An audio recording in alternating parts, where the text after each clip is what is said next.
retail investor behavior is changing. Where first off, retail investors make up 20% of the market, and that they've been beaten over the head with this idea of buying the dip so much that even when we're seeing the pullbacks, they're doubling down on the investments.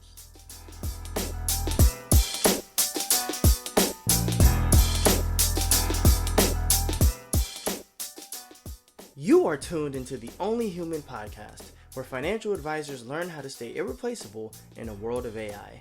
Only Human explores strategies for advisors to leverage their unique human edge and thrive alongside technology. I'll be back later with some important announcements. Until then, here's your host, behavioral financial advisor, Yohance. Enjoy the show.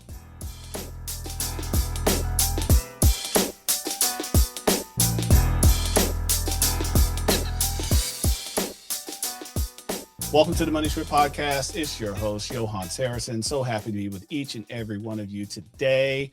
Hope you're enjoying your summer. If you are listening to this in chronological order, it is now summer. It's officially here. And it's June. It's my birthday month. Woo, happy birthday. And happy birthday to Alicia, too. It's also her birthday month. Yes, our birthdays are in the same month, and they're 2 days apart. Now you know something about me.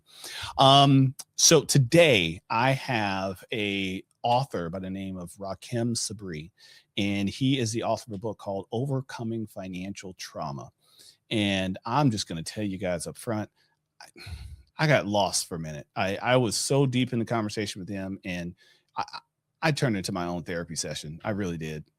But it was good. Like, I had a few breakthroughs in there that I'm really excited to go a little bit deeper on. And, you know, I may need to have some conversations with a financial therapist myself. I notice in this conversation that there's a lot of things that I carry, and I think I treat them as if I've already overcome, when I'm still kind of carrying it. It's still in that bag. You know, it's the hunchback thing. I still got it back there on my back, even though I've from the outside looking in, I have the success, I have the notoriety and all of the things, and the financial literacy. Oh, I must have plenty of that. I'm a financial advisor for 25 years. I must be really financially literate.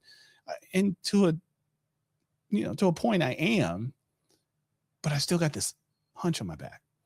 And Rahkim really helped me think through some of those things. So I'm confident that he's going to be able to do the same for you. This is one I'm going to warn you. You're going to want to give this a couple of listens, because I'm excited to go back and listen to it. Because there were things that he was saying that, because in the moment I'm in the podcast and I'm trying to get through my interview, that I probably need to spend some more time on and just really dissecting to understand what he said. And by the way, his book, Overcoming Financial Trauma, I have not read it yet, but my copy is on the way. I'm excited to read it, but I've seen a couple of clips on YouTube and things of that nature where he's speaking to it. And that's why I wanted to share it with all of you. So let's get to Rahkim. And no, it's not the rapper Rahkim. He spells a little different, but Rahkim, he's going to drop some knowledge too. Let's go. Rahkim, I appreciate you being here, man. I am so excited about this conversation that we're going to have, even though it's probably going to make me a little vulnerable myself, because you, sir, being the expert on financial trauma, I'm not going to sit there and act like I don't have any, because I've had my share of trauma. But how did you get into this area of finance? I mean, I don't even think it's been around that long that people recognize it, that there's even a profession to help people with financial trauma. So how did you end up here? Yeah, very much accidentally. I started in the coaching space, and I wanted to differentiate myself as a coach by focusing on mindset. So a lot of the early conversations that I had was around understanding, yes, there's the tactical aspects of money management, financial literacy, but what is the barrier that prevents people from doing the things that they know that they should be doing? And so I'd come across some work on intergenerational transfer of trauma broadly, and thought, this is interesting. Could this be applied to money? And certainly it could be, right? And so I started using the words financial trauma together, mistakenly thinking that I created or coined it, and then bumped up against the Financial Therapy Association. And so I'm like, well, financial therapy, I've never heard of that. My reaction, probably much like many people who are hearing about the Financial Therapy Association or the financial therapy space for the first time, And I was encouraged to present at their conference, the annual conference back in 2022. And so I present on a topic of financial trauma, but through a lens of where is this disconnect between academics and practitioners. In hindsight, it's really interesting to kind of reflect because financial trauma, although previously discussed, only existed within that realm of kind of academic circles. And so the everyday person is not hearing financial trauma. They're not able to identify or recognize their own financial trauma. And my argument at that time was that, you have people who are out here doing the work in the field, and then you have people who are making judgments or creating policy or establishing, these quote unquote norms in their approach to navigating these topics. But the everyday person is like, I don't know what this is. And so why is that disconnect present? How do we get the practitioners on board with a lot of the research that's being surfaced? And at the time, I was, I won't call myself naive, but I was unaware because as somebody at the time who was a practitioner only, I didn't realize that the research and the journals and all of these things existed to ultimately exist within the realm of practitioners. But if you don't know that it exists, you can't leverage it. So fast forward a little bit, I decided to take what I had already started building around using and socializing these terms or this phrase financial trauma and line it up with what was already being done in terms of the space of research. And so now, oh, go ahead. I'm sorry. no, you go ahead. Well, no, I wanted to back up because maybe I could be one of those individuals that's, associating with the norms because I'm not a financial therapist. So let's start with the basics. What is financial trauma? So financial trauma is any instance observed or experienced that has a negative impact on the way that someone views, interacts with, or believes about money. So this is a definition that I've kind of created around financial trauma. There are other definitions in circulation that describe financial trauma as kind of this emotional response to flashpoint financial experience, right? So that can be categorized as an eviction, job loss, repossession, homelessness. Yes. I've had all those. Okay, continue. Right? Where my perspective on financial trauma kind of expands this definition is that a lot of the focus in some of the conversations around financial trauma of the past speaks to the experiences that an individual has directly. My definition speaks to observed or experienced. And so when I talk about financial trauma, I talk about it through 6 lenses, one of which includes vicarious financial trauma, which is what are the attitudes, the beliefs, the ideas that you have around money based off of what you observe or how you observe other people are treated based off of the money that they have or don't have. And so in particular, if we talk about a population of people who are navigating homelessness as an example, there are a lot of stigmas, of course, associated with individuals who, maybe they're standing on the corner asking for change. And some of the first reflex ideas that we might have around giving in that instance is, oh, this person is going to use this money for drugs. This person is going to use this money for alcohol.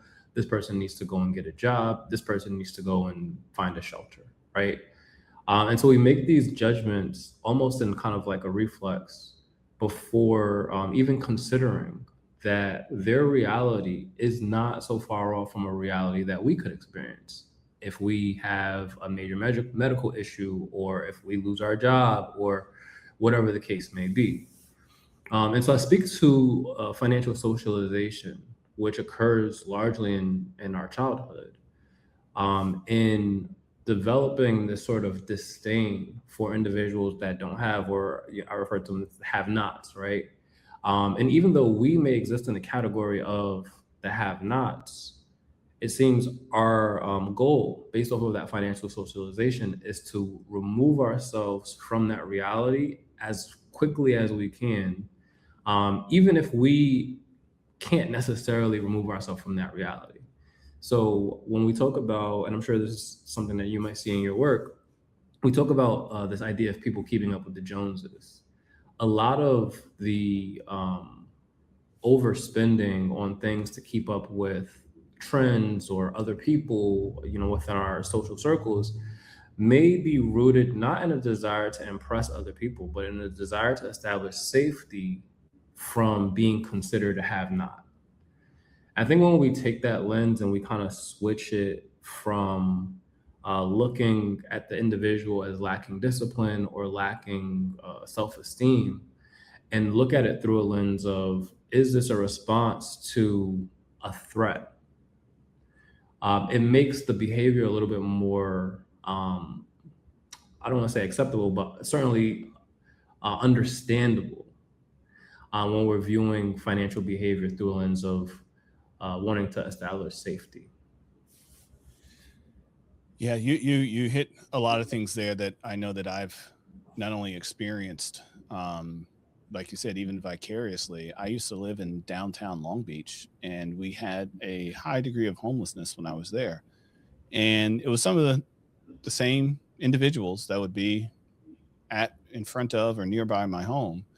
And there were some of them that you knew that there was some mental illness and perhaps some alcohol or drug abuse. But there were also others that you would see that, just kind of had a string of bad luck. I had a good friend that he's a comedian, and there was a period of time in his life in LA where anytime he would be encountered by a unhoused or homeless individual, um, he would ask them for their story. He said, "I want to help you, but I need your story first." And so, of course, I spent many late nights in the streets with him. So I got to be a witness to some of these conversations. And there was one I'll never forget where he asked this young man, well, he asked him how old he was. And I want to say he was 27 or 28 years old. He's late 20s. And he said, well, what happened? And within a period of 2 months, he went from having a job to and being married and with kids and having a home to having none of those things. Um, it started with him losing his job, which really had nothing to do with him. This is like 2009. So a lot of people were losing jobs in a recession. So he lost his job. That caused some additional friction between him and his spouse. So the spouse packs up and leaves. He moves in with his parents. Both of his parents die in a car accident, and the mobile home that they were living in burned down. And now he doesn't have a home. And this was in a period of like a couple of months. It was like that, talking about things escalating quickly. In the story he was telling us, like, hey, I'd appreciate anything you can do just so I can get some food. He said, but what I really want is a job. Is there anything I can do? I'll clean your shed. I'll wash your car. And it's 11 o'clock at night. And it's like, I'm just going to give you a little money today.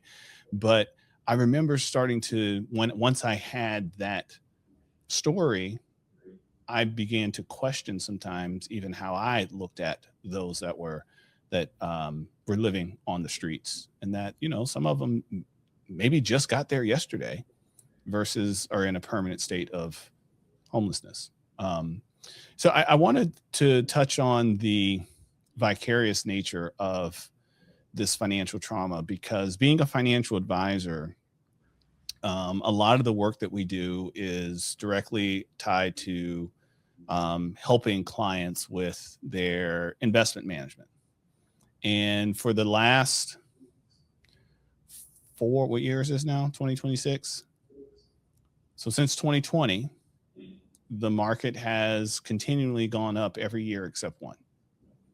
I think it was 2022. And actually, I think it was still up. It just wasn't up much. It went down a lot right at the end of the year.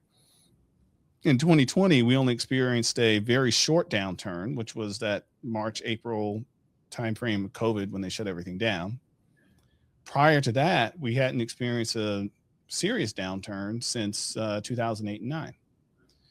And the higher the markets go, the more as it's been described, of this irrational exuberance that starts to exist in the markets. And just as people can experience the financial trauma vicariously, they also experience the financial FOMO. Oh yeah.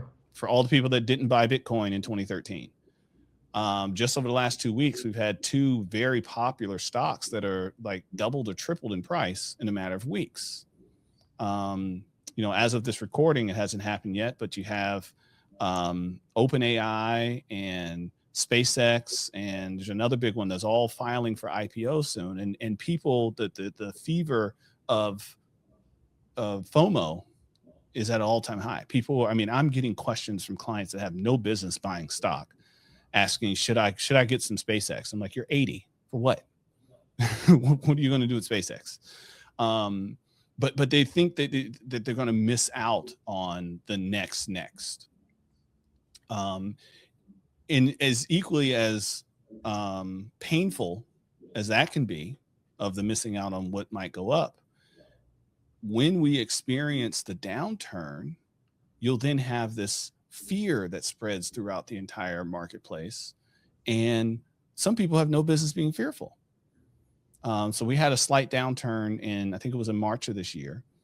And I had some clients reach out to me and said, should I be worried? I'm like, no, that's not how, you're not in the, your whole portfolio is not the S&P 500. Your whole portfolio is not the NASDAQ. It's not the Dow, but they see people on the news freaking out. They see their neighbor or their neighbors got laid off and doesn't know what they're going to do next. And then they start to internalize that fear themselves. So I'm curious, in your work, what are some things that we can do to help detach ourselves from that? Similar to how you mentioned with the homelessness. How can we? What are some practices we can do to detach ourselves from that guilty by association thought process? Yeah, great question. I think first and foremost, you hit on a lot, but people are socialized to attach their value as a human being to what is in their bank accounts or how much money they're bringing into their bank accounts, right? And so when you experience what you described, right, people are either aggressively looking to accumulate or worried about losing all that they have. Many times it's due to again, the desire to establish safety or maintain that safety. So they're fearful of losing that safety through the loss of their the value of their assets. Or in the other end, if you're trying to accumulate, you're wanting to establish more safety. And so there's kind of like this hypervigilance that exists. And like, oh, okay, this is an opportunity for me to not even necessarily get out of the situation that I'm in, although that's certainly the case for some people, but put more distance between the reality of me struggling and however it is that I define that than currently exists.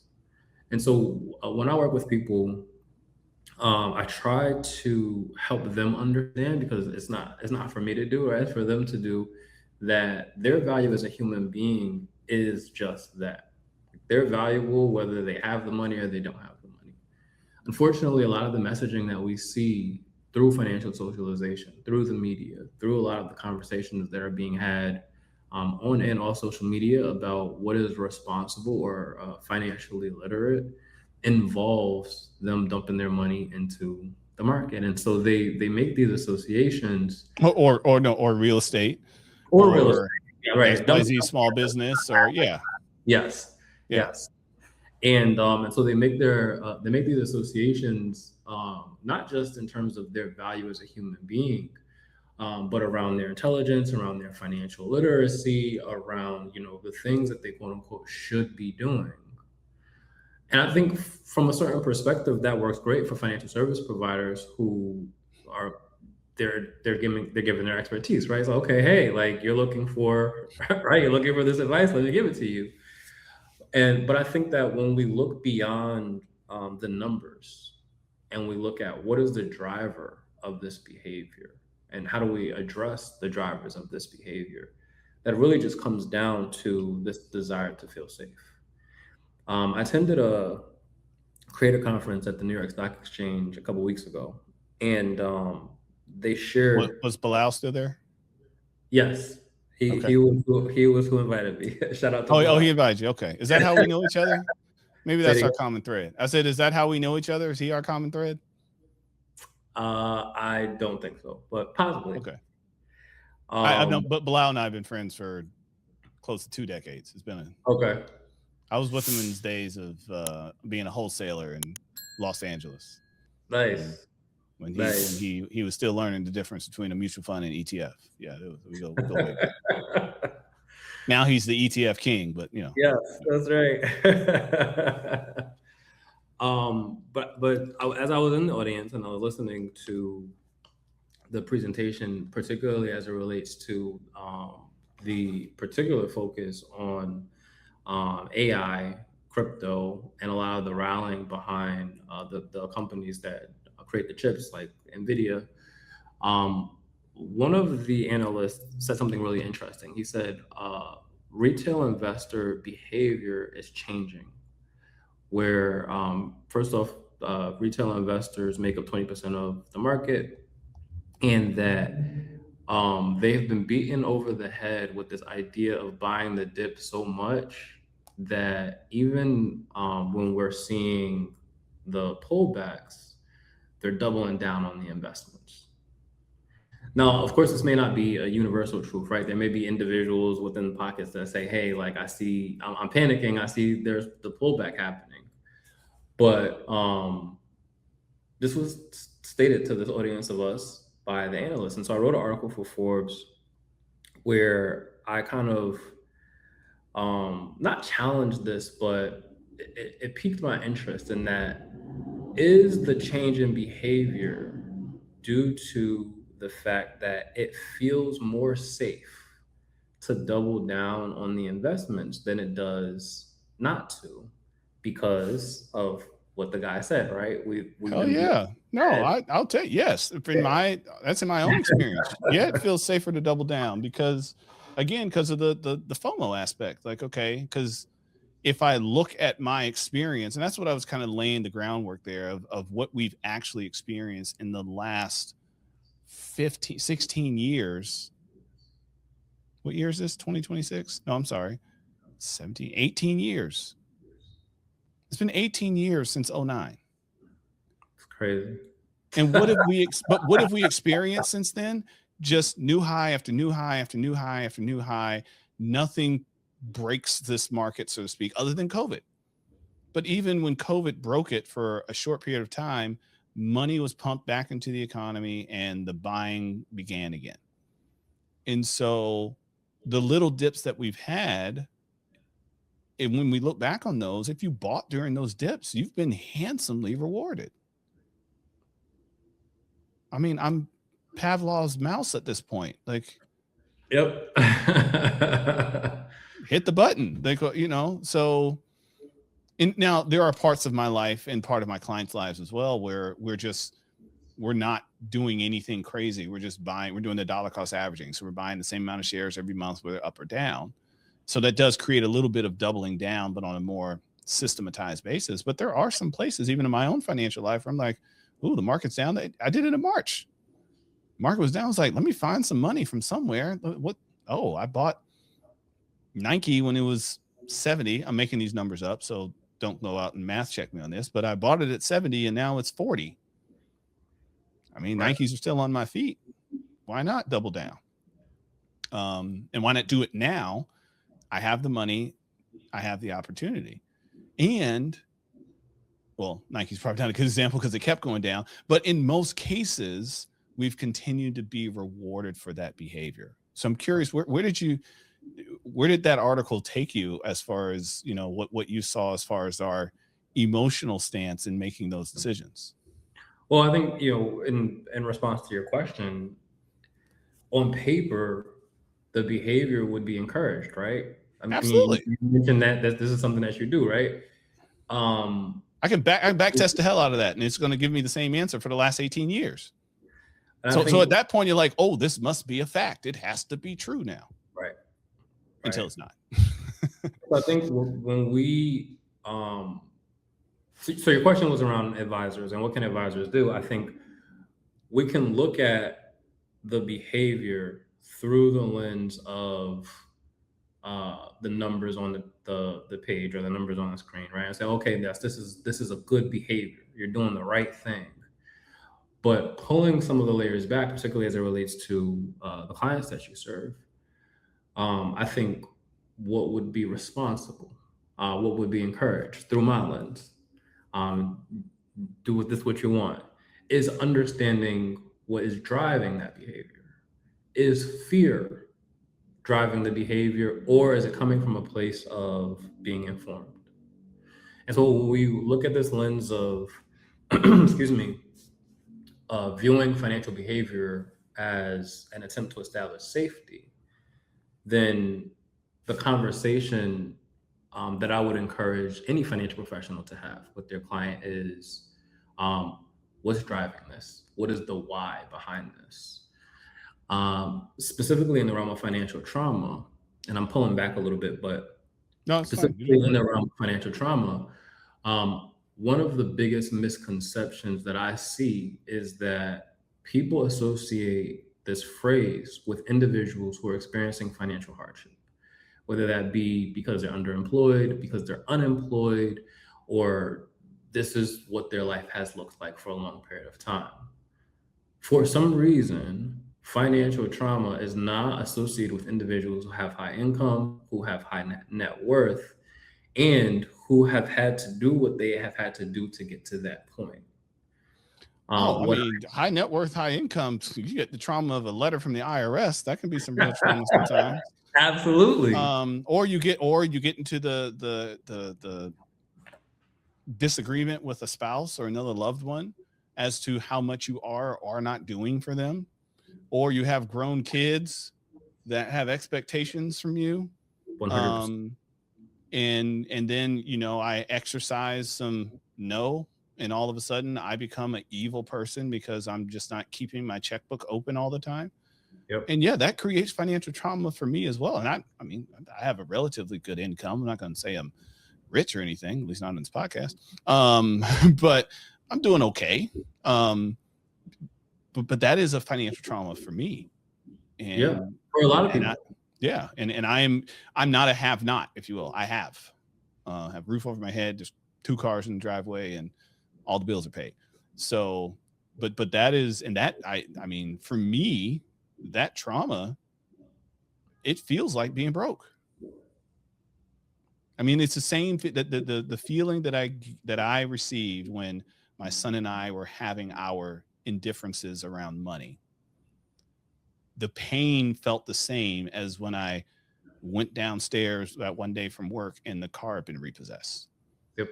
When I came home one day from work and the eviction letter was on the door. It feels the same.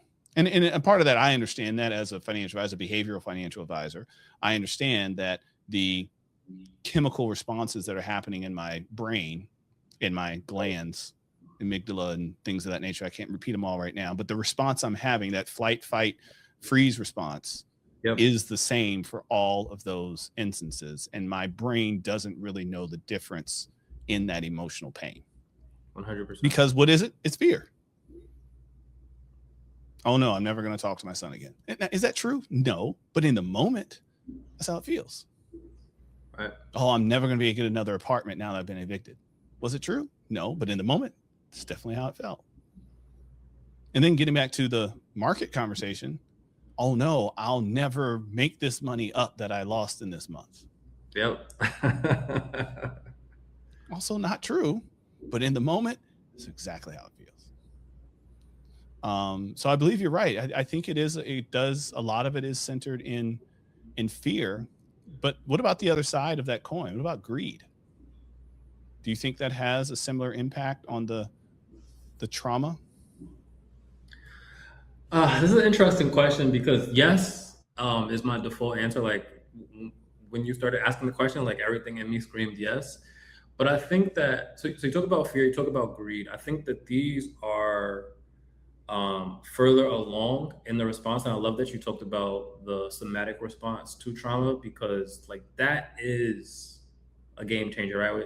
when we talk about the nervous system, the nervous system responses, that's not like a nice to have part of the conversation. That is the It conversation. is conversation. Yeah. And the examples that you gave were, so spot on, phenomenal, right? Regardless of income, assets, what have you, your brain body connection does not recognize that in that moment it is safe, or maybe it's not safe, right? And so it's giving you, it's alarming to you, saying, hey, there's a problem, there's a problem. And we interpret that however we interpret that. So I think that the step beyond the chemical response as you described it is then that fear, or is then that Okay. that greed, um, or is then that hypervigilance that can be misinterpreted as greed, right? So so a lot of times when I'm having these conversations, I like to pick on Elon Musk for some reason. I think he's easy to pick on, partially because he is one of the richest men in the world, right? And we I think see, right now he has the title. I think it's I him. got Yeah, I think it's it him. was, yeah. I know it Um, will be probably next week after this SpaceX thing. It's just going to get astronomically more stupid, for lack of a better term to describe it. Yeah. yeah. And I followed him in his career for a while, um, and just a lot of the lore around him and his work ethic, and how he's lost sleep, or his involvement with his family, and just different aspects of um, Let's throw the ketamine in there. Let's throw yeah, yeah, his involvement with his siblings and what they have to say about him, what his children have to say, what the president has to say, yeah, past both past good, bad, and partners. indifferent. Yep. Mm-hmm. And so, on the one hand, I think that there are people who glorify where he's arrived to financially, what it is that he's been able to accomplish. But we strip away all of what has been sacrificed, done, however we want to categorize the other 80% of what has gotten him to this place, and this fixation on success and how he may define it, and how it may be defined in popular culture, tied into that dollar amount. Do I think that he is operating from a place of greed necessarily? I don't think that's for me to determine. But if you're asking me my personal opinion, probably not. I think that he is. I'll use the word obsessive about what he views as success, right, through his lens, and that the money has been a byproduct of that. I don't think the money is driving that. But I do think that once you arrive to a certain place financially, that you want to maintain that status. And so, where you talked about fear, he may be like, okay, I have this, like, I don't want to go back to zero, or I don't want to go back, not even zero, I don't want to go back to PayPal, right? Because there's different Mm-hmm. levels. um Stripping those categories and those words, and maybe just the idea of judgment associated with where he's arrived to, what he's done to get to that point, et cetera, et cetera. I do think that his behavior, and just using him as an example, but this can be applied to anybody, that his behavior is a behavior that, um, in his mind, in his reality, is in alignment with the way that our brains work, which is seeking safety. So, how do you seek safety as a trillionaire, right? What does that look like? Well, how do you seek safety as a It looks like maintaining your trillionaire status, right? because it's one of those things where it's you feel that if it begins to unravel, it just won't stop. And so you have to continually if we're going to call it a yarn ball, you have to continually make sure it is wrapped tight and secured, because if you drop it, it's going to roll down the hill and you won't be able to catch it. And I think society has proven that to us. If you look at all of the ultra wealthy people who've lost all of their wealth, because from the outside looking in, it does look like it happens almost overnight. Mm-hmm. And a lot of times we're able to, again, outside looking in, tie it back to one thing. Once that one thing happened, it was all downhill from there. And